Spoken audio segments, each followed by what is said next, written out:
जिला परिषद चुनाव किसी भी राजनीतिक दल के लिए एक तरफा माहौल बनाने वाले तो नहीं रहे, लेकिन आम आदमी पार्टी के लिए अच्छी खबर ये माने कि सिरसा जिले से ग्रामीण क्षेत्र में इन्होंने अपना खाता खोल लिया है। साथ ही इनेलो के 29% और आम आदमी पार्टी के 25% प्रत्याशियों ने जीत हासिल की है। हालांकि हिसार जिले में इनेलो का कोई भी प्रत्याशी जीत हासिल नहीं कर सका। ये चुनाव परिणाम बीजेपी जेजेपी के लिए भी निराशाजनक माने जाए, क्योंकि बीजेपी जेजेपी के चुनाव चिन्ह पर एक भी प्रत्याशी का न जीतना खतरे का संकेत है। हिसार, सिरसा, फतेहाबाद, चरखी दादरी, भिवानी जिले की बात करें तो यहाँ गठबंधन के दिग्गजों को हार का सामना करना पड़ा और जनता के बीच रहने वाले चेहरों को जीत मिली।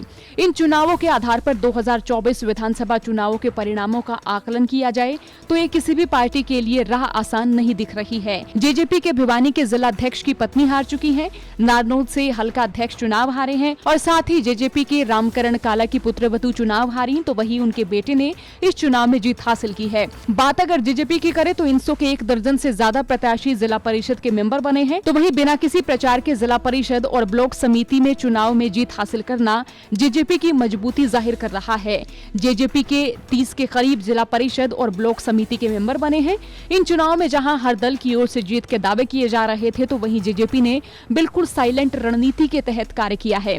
हालांकि किसान आंदोलन और सरकार में जेजेपी के साझेदार होने के बाद जेजेपी के लिए नेगेटिव माहौल बताया जा रहा था और ये नेगेटिव माहौल कई हिस्सों में देखा भी गया, लेकिन इन चुनाव में नेगेटिव माहौल देखने को नहीं मिला है।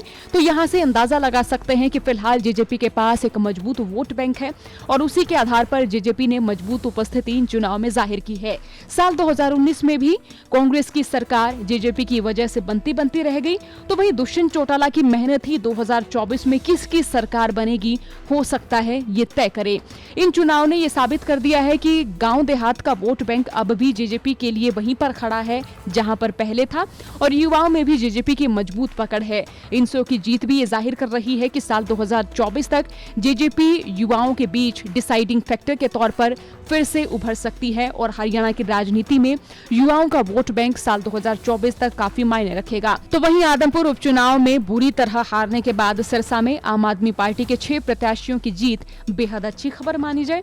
तो वहीं सिरसा में ग्रामीण क्षेत्रों में भी आपका खाता खुलने से पार्टी को नई ताकत मिलेगी, तो वहीं कांग्रेस से जुड़े लोगों को भी पूरा समर्थन नहीं मिल सका है।